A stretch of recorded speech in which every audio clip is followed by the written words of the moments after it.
everybody, welcome back. Happy Tuesday. If you guys are new to my channel, on Tuesdays I show you guys how to do like little cooking hacks or simple recipes, and today I'm going to show you how to make roasted garlic. So this is so good and you have to prepare yourself because your house is going to smell so delicious when you're making this. Oh my gosh, it smells like you just made garlic bread. It's amazing. Roasted garlic is useful in so many recipes, especially in yesterday's recipe where I showed you guys how to make mashed potatoes.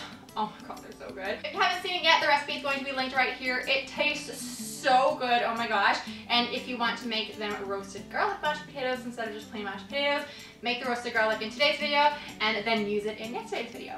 So let's get started. So first what you want to do is remove the loose papery outer peel from the garlic bulbs, but you want everything to still stay intact. So if there's anything loose, remove it and discard that, but like don't peel the little cloves apart or anything like that.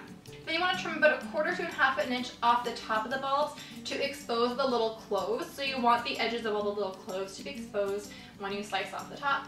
Then drizzle about 2 tablespoons of olive oil onto each bulb, and then just wrap the individual bulbs tightly in aluminum foil and pop them onto a baking sheet.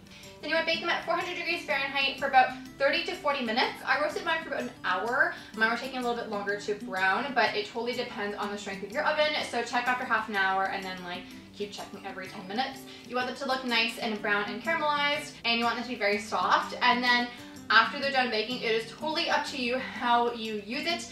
Comment down below and let me know what you're planning to use your roasted garlic in. I'm so excited. And if you have any like garlic flavored recipes that you want me to make for you guys, let me know in the comments down below. I think a couple weeks ago I made some garlic bread, little like pull apart garlic bread with mozzarella cheese. It was so good. Oh my gosh, and you could definitely use the roasted garlic in place of regular garlic in that. So yeah, let me know what you guys think, and I'll see you guys tomorrow for an only video. Bye!